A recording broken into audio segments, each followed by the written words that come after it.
All right, my friends, Coach Tom, it is Friday, week 4. We spent the first couple days of this week trying to figure out how to actually feed a ball, and I got a pretty cool game for you. It's actually called Bozo Buckets.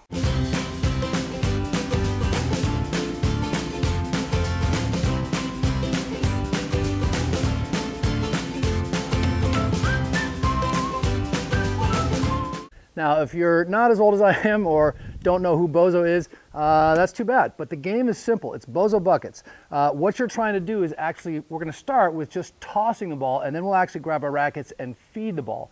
But you're trying to hit or toss the ball into or at targets that are progressively further and further away. Now, because there's 2 of us out here, I'm going to make this easy. I don't want to have us both standing on one side where, you know, Bess is going to toss the ball and we're going to have to chase it. I'm going to stand over here, she's going to toss it, and I'm going to catch it and toss it back to her. It's just a time saver. So Bess is looking to toss the ball. You can come up a little bit closer if you want, whatever's comfortable. She's looking to toss the ball into the first bucket. Now, a couple of things.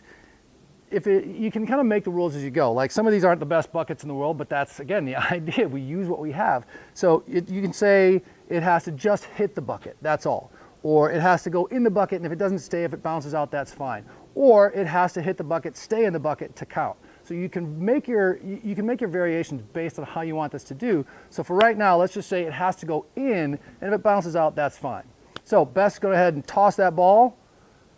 Didn't make it. You get a second. Oh, second one. You got to start with the first one first. Oh, man. Yeah. Oh no. Back up a little bit. Yeah, whatever you got to do. Oh, I'm so bad. All right. So now it's my turn. So we'll switch, and I'm going to try to toss that first ball into the first bucket. Oh no. Oh no. Oh no. Okay, so we'll try it again. Boom, got it. Now I go for the second bucket. Okay, let's pretend that went in. I would go for the third bucket.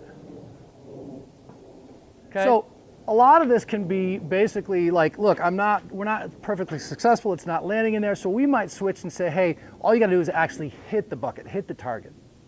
Now that we've kind of gone through that a few times, we're feeling a little bit more comfortable. We're going to do the same thing, but with our rackets. So for this round, we're feeding. And again, the idea is to work on our aim and our control. So I'm going to tell Bess, hey, all you've got to do is hit the target. It doesn't have to land in the bucket. You got to hit the first target before you go to the second, hit the second before you go to the third.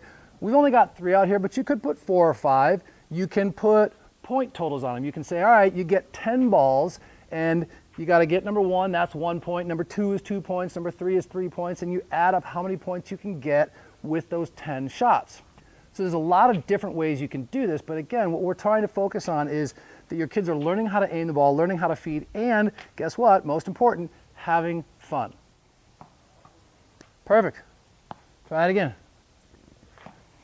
Now, in this one, we're only using 1 ball, and I'm tossing it back to Bess, which is a good way for her to learn hand-eye coordination, for her to actually figure out how to catch the ball. You don't want to have them putting the racket down, trying to use 2 hands, chasing it all over the place, which will happen for the first little while. But it's a good way for them to actually learn how to catch. Boom. Let's pretend she hit number 1, so she would go ahead and hit for number 2. Boom, she got number 3, so she's a little too strong, so now she's got to figure out, how do I soften that up? How do I make it a little bit softer? And actually what you noticed Bess did was she actually backed up, which is another really good strategy on how to correct this. You can actually just back up.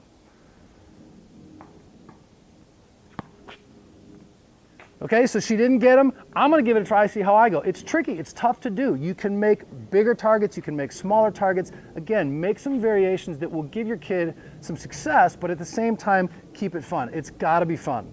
All right, so here goes Coach Tom. Let's see how we do. Oh, that was close. That was not close. That barely went over the net. Guys, Coach Tom's got big hands. You don't need to be holding 3 balls at one time. 1 at a time is fine. I've got big hands, so I can hold 3. Here we go. Got it. Number 2. Ooh, that was close. Number 2.